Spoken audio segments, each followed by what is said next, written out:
నిన్న మధ్యాహ్నం వరకు బాగా చేయలేంది, మధ్యాహ్నం తర్వాత కొంచెం మందగించింది. ఇది క్రిప్టోలో సర్వసాధారణ విషయం. ఇప్పుడు మళ్ళీ మనం ఈ 30 తారీఖు వరకు ఇవి ఉన్నాయి కాబట్టి వీటితో మనం ముందుకెళ్దాం. Thank you. ఇప్పుడు ఎవరు విన్ అయిన వాళ్ళలో కొంతమంది అందుబాటులో ఉన్న వాళ్ళ తాలూకు వివరాలు మీకు పెడుతున్నాను. Thank you. మిగిలిన వాళ్ళు నేను ఫోన్ చేసి అడగడం బాగోదు కాబట్టి నేను అడగలేదు. అలాగే అడ్మిన్లో తీసి ఇవ్వడం కూడా సరికాదు. నేను ఇంతకుముందు కారు విన్నర్స్లో కూడా నేను అలా ఇవ్వలేదు, నెంబరే చెప్పాను. కాబట్టి ఇప్పుడు కొంచెం మనకు ఉత్సాహం ఉంటుందని నా చుట్టూ ఉన్న వాళ్ళని అడిగి మీకు తెలిసి ఉంటే పంపించానని చెప్పాను. దానే మీకు పంపించాను. 17 మంది విన్ అయ్యారు. మరి నిన్న ఈరోజు ఎంతమంది వచ్చారు ఏంటనేది దాని వివరాలు తీయలేదు. 2, 3 దాంట్లో మళ్ళీ గొప్పగా వస్తారని ఆశిస్తున్నాను, గొప్పగా ఉంటారని ఆలోచిస్తున్నాను. మైనిడ్స్ను వాడుతున్న వాళ్ళకి, మైనిడ్స్ అంటే ఓటీటీ, పీవీహెచ్ ఇవన్నీ కూడా అందులోకి వస్తాయి.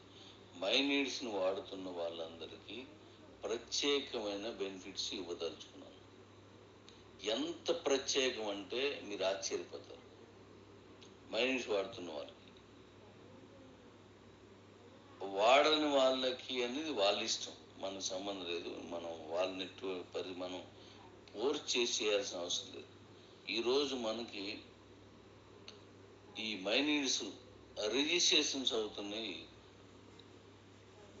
మన కిబోలో ఉన్నోళ్ళు కాకుండా అవుటర్స్ అవుతున్నారు. చాలా సంతోషం. ఇంకా వీళ్ళు కదలలేదు. వీళ్ళు ఇప్పుడు ముందుకు రావాలి. మీరు అందరూ వచ్చినప్పుడే ఇది అద్భుతంగా ఉంటుంది.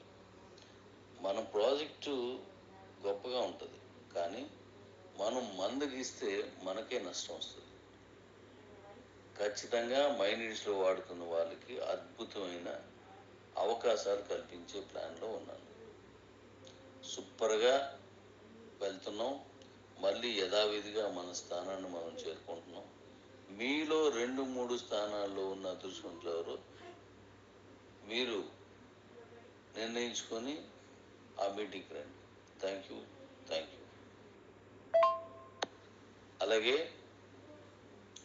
నేను మీకు సరెండర్ ఆప్షన్ ఇస్తున్నాను కదా, అది నేను ఈ నెల ఆఖరికి మీకు అది కూడా ఇచ్చేస్తున్నాను, అనౌన్స్ చేస్తున్నాను. అది కూడా ఇచ్చేస్తున్నాను. కాబట్టి మీ కాయిన్ విలువ మీరే తెలుసుకొని నేను చెప్పిన విధంగా అవి చేయండి. దానికి ఎలా చేయాలి, ఏం చేయాలి, ఎప్పటి నుండి వస్తాయి అన్నీ కూడా నేను అది ఇచ్చిన తర్వాత మీకు చెప్తాను. Thank you. కాయిన్ బంగారాల్ని నిజమైన బంగారాలుగా మార్చుకునే యోధులు ఇప్పుడు మన మైనిడ్స్లో విన్ అయ్యి వస్తున్నారు. వీళ్ళకి అద్భుతమైన అవకాశాలని ఇంకా ముందు తీసుకెళ్దాం. పని చేసేవాడికే పట్టం కట్టాలి. Thank you daddy's. Love you. Good morning daddy's. Good morning. నేను కాయిన్ రేట్ పెంచుకుంటూ వెళ్ళడానికి కావలసిన కార్యక్రమాలన్నీ నేను చేస్తుంటే, అలా కాయిన్ రేటు పెరిగితే మీ అందరికీ న్యాయం జరుగుతుంది. కష్టపడి సంపాదించుకున్న కాయిన్స్కి డబ్బులు వస్తే ఎంతోమందికి మేలు జరుగుతుందని రాత్రి పగలు ఆలోచించి మరీ నేను కంపెనీకి కొంత ఖర్చు అయినా సరే గిఫ్ట్ల రూపంలోను లేదా వేరే అచీవ్మెంట్ రూపంలోను నేను పెట్టి చేస్తుంటే, కొంతమంది ప్రత్యేకించి కాయిన్ రేట్ని తగ్గించే క్రమంలో పట్టుకొని కూర్చుని ఉన్నారు. వీళ్ళని ఏం చేయాలి? ఇప్పుడు 7 రూపాయలకు ట్రేడ్ అవుతుంది, సూపర్ కదా. 6 రూపాయలకి 6 రూపాయల వరకు కిందకి వెళ్ళిపోయిన మనకు, అంటే నేను 7 రూపాయలు దాటింది అనుకుంటాను, దాటలేదు 7, 6 రూపాయలకి వెళ్ళిన మన కాయిన్ మళ్ళీ ఈరోజు మన వాళ్ళు అందరూ కష్టపడి దాన్ని మళ్ళీ గిఫ్ట్లకి వగేరలకు కొని 7 రూపాయలకి తీసుకొస్తే 7 రూపీస్కి వెళ్ళారు అంటే ఇంకా బెటర్ కదా. రోజుకి ఇప్పుడు 1000 కాయిన్స్ ఉన్న వాళ్ళకి రోజు 1000 రూపాయలు కలుస్తుందని అర్థం కాదేంటి ఎవరికి? వాళ్ళు ఎవరో తీసుకెళ్ళి 5 రూపాయలకి, 2 రూపాయలకి, 3 రూపాయలకి అంటే కాయిన్ని డౌన్ చేసి కంపెనీ నడవకుండా చేయడం వాళ్ళ తాలూకా ఉద్దేశం. ఇది కరెక్టేనా? చెప్పండి, ఇది కరెక్టేనా? అలాగే నేను నిన్నే చెప్పాను, నేను మాట్లాడుతున్నప్పుడే లెఫ్ట్ అనేది ఒకటి చూపిస్తున్నాను. ఇగో ఎవడో లెఫ్ట్ అయ్యాడు, లెఫ్ట్ అని చూపించారు. అంటే ఈయన ఆయనో కాదు నాకు తెలీదు, కానీ నేను మాట్లాడుతున్నప్పుడు లెఫ్ట్ అని చూపిస్తున్నారు. అంటే ఒకడు వెళ్ళిపోయాడు, నీ పద్ధతి నచ్చలేదు, మన కంపెనీ మంచిది కాదు, మనం దాన్ని ట్రస్ట్ చేయకూడదు అనేటువంటి ఆలోచన ప్రజల్లో క్రియేట్ చేయరని ఇలాంటివి చేస్తున్నారు. అలాగే కాయిన్ రేట్ని మనందరం కష్టపడి పైకి తీసుకెళ్తుంటే తగ్గించడానికి ట్రై చేస్తున్నాడంటే ఇలాంటి వ్యక్తుల్ని ఏ విధంగా అర్థం చేసుకోవాలో మీరు ఆలోచించండి. వీళ్ళకి ఎటువంటి నిర్ణయం తీసుకుంటే ఈ ఆగడాలు తగ్గుతాయి. అంటే మన కాయిన్ ఇంక బాగుపడకూడదు, మన కంపెనీ బాగుపడకూడదు, మన కిబోలో ఉన్న వాళ్ళు ఎవరికి న్యాయం జరగకూడదు. వీళ్ళెవరో ఏదో కంపెనీలో ఉంటారు, లేదా ఏదో కంపెనీ పెడతారు. అలాంటి వాళ్ళు దీన్ని డౌన్ చేసి చూపించడమే ఉద్దేశం. అలాగే మన వాళ్ళకి నేను ఈ సందర్భంగా మరో విషయం చెప్తాను.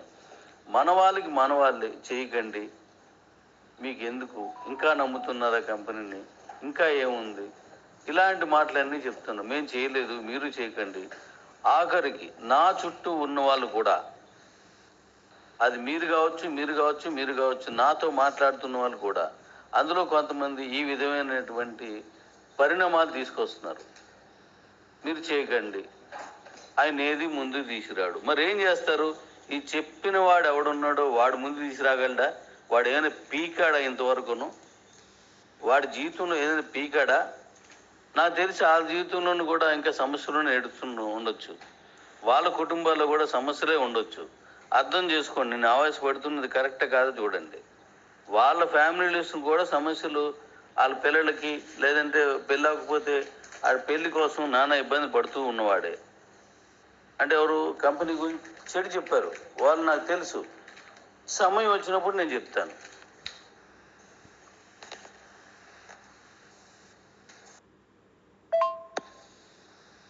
వీళ్ళు ఏం చేస్తున్నారు?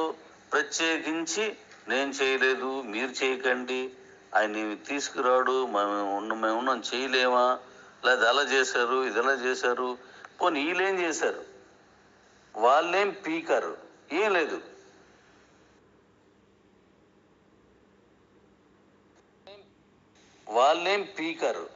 లేదు. ఇప్పుడు ఎంతమంది భవిష్యత్తుని ప్రశ్నార్థకంలో పెట్టే వీళ్ళని క్షమించాలా? మీరే మాట్లాడుకొని నాకు చెప్పండి. నాకు మీరేం మాట్లాడుకుంటున్నారో నాకు తెలుస్తున్నాయి కదా, మీరేం చర్చించుకుంటున్నారో నా దగ్గరికి వస్తున్నాయి కదా. ఇది ఎంతవరకు కరెక్ట్? కాయిన్ రేట్ని పెంచాలనే మనందరి పరిశ్రమ. ఇప్పుడు దీని మీద సరైన నిర్ణయం తీసుకోవాలా వద్దా? ఇలాంటి వాళ్ళందరికీ చెక్ పెట్టాలో వద్దా? కిబోలో వాళ్ళే కాయిన్లు ఎక్కువ సంపాదించుకుని ఉంటాడు, పులిసిపోయి ఉంటాడు. అలాంటి వాళ్ళు కొంతమంది ఉన్నారు. ఎక్కువ కాయిన్ సంపాదించి శాలబుల్ కాయిన్స్ ఇస్తే పులిసిపోతున్నాయి, వాళ్ళకి డబ్బులు అవసరం లేదు. లేదంటే ఎదుటోడు బాగుపడితే చూడలేరు వాళ్ళు. అప్పుడు ఏం చేస్తారు? మనం అంతా 6 రూపాయలకి 7 రూపాయలు తీసుకెళ్తుంటే వీళ్ళు రూపాయికి 2 రూపాయలు పెట్టడం. ఇప్పుడు 5 రూపాయలు పెట్టాడు, దీన్ని ఏమనుకోవాలా? 7 రూపాయలు. నిజంగా నాది వేగంగా అమ్మేసుకోవాలి అంటే వాడు ఎంత పెడతాడు? 6 రూపాయల 90 పైసలు పెట్టవచ్చు. ఎందుకంటే 7 రూపాయల్లో ఉన్నాయి, మరి వేగంగా వెళ్ళిపోవాలంటే 6.90కి పెట్టవచ్చు. కానీ 5 రూపాయలు పెట్టాడంటే దీన్ని ఏమంటారు? మీలో చాలా మంది గ్రూపులు నడుపుతున్నారు, మీటింగ్లు పెడుతున్నారు. ఓ మధు, నువ్వు కూడా గ్రూపులు పెడుతుంటావు కదా, ఆలోచించు. అలా చాలా మంది ఉన్నారు కదా. ఇంకానా హిందీ డాడీ నువ్వు పెడుతుంటావు కదా, ఆలోచించు. నెల్లూరు సీను డాడీ నువ్వు పెడుతుండవు కదా, ఆలోచించు. అలాగే శివారెడ్డి నువ్వు పెడుతుంటావు కదా, ఆలోచించు. చాలా మంది పెడుతున్నారు కదా. శ్రీ మిశ్రో సీను, అవునా కదా? ఇలాంటి వాళ్ళు ఏం చేయాలా? అంటే నేను ఒంట్లో బాగుపోయినా, కాలు చేయి పని చేయకపోయినా, రాత్రి పగలు నేను పడుతుంటే వీళ్ళు కింద తీసుకెళ్తున్నారు. మన కంపెనీలో చాలా మంది సీనియర్లు ఉన్నారు, వీళ్ళందరూ ఆలోచించండి. ఎలాంటి వాళ్ళందరికీ ఏం చెప్పాలి? దీనికి ఖచ్చితంగా నేను ఒక నిర్ణయం తీసుకుంటాను, ఇంకా ఆ పని చేయలేరు, వీళ్ళు బాగా తీరిపోద్ది. ఆలే కాదు, ఇలాంటి తప్పుడు ఆలోచన వచ్చిన వాడు ఎవడైనా సరే, నిజంగా కంపెనీ శ్రేయస్ కోసం కష్టపడేవాడైతే ఖచ్చితంగా నేను చెప్పిన దానికి ఒప్పుకోవాల్సిందే. మీరు ఆలోచించండి. నేను మళ్ళీ మిమ్మల్ని అడుగుతాను, ఇది ఎంత దరిద్రంగా ఉన్నది. మీ సంపదను మీరే పోగొట్టుకుంటారా? అంటే ఇలాంటి వాళ్ళు బయట ఉంటారు అనుకుంటే ఇలాంటి కంపెనీలు కూడా ఉంటారా? అరే మీరు బాగుపడండిరా, మీకు 100 సంవత్సరాలు వస్తాయి, మీరు తినండి అన్నాను. ఇంకా అవన్నీ తీసేయాలా? ఇప్పుడు నేను గట్టిగా తీసుకుని అనుకుంటున్నా. మీరు ఆలోచించరు. మధు, నువ్వు మీటింగ్లు పెడతా కదా, నువ్వు చాలా మందితో మాట్లాడుతుంటావు. నువ్వే కాదు, ఇప్పుడు నేను చెప్పిన అందరూ ఇంకా చాలా మంది ఉన్నారు. ఆలోచించండి ఒకసారి, ఇది ఎంతవరకు కరెక్టా. కొన్ని రోజులుగా మధు అండ్ గ్రూపు, అలాగే మన నెల్లూరు శ్రీని అందరూ కంపెనీ బాగుపడుతుందనే ఆనందంతో వాళ్ళు కోఆపరేట్ చేస్తున్నారు. ఇలా చాలా మంది, వాళ్ళందరికీ ధన్యవాదాలు. వాళ్ళ మాట ఇన్నోళ్ళు, వాళ్ళకి చదివించి అందరికీ ధన్యవాదాలు. ఇలాంటి వాళ్ళని ఏం చేయాలి? నేను తిట్టలేకపోతున్నాను అంతే. నేను ఆ సంస్కృతి వెళ్ళకూడదు కాబట్టి నేను తిట్టలేకపోతున్నాను. ఆలోచించండి. పులిసిపోయి ఏడుస్తున్నాడు ఈడవడు. ఒకటి కాదు, చాలా మంది ఉన్నారు. తగ్గించి పెడుతున్నాడు, కావాలనే తగ్గించి తీసుకెళ్తారు. నిన్ను కూడా అలా కింద తీసుకెళ్లారు.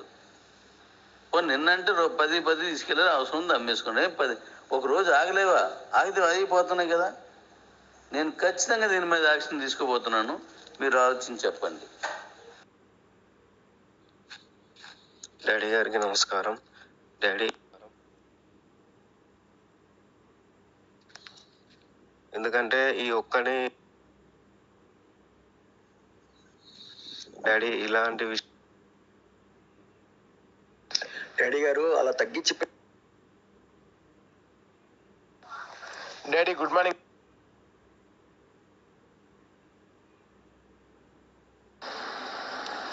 Good morning daddy. మీరు చెప్పింది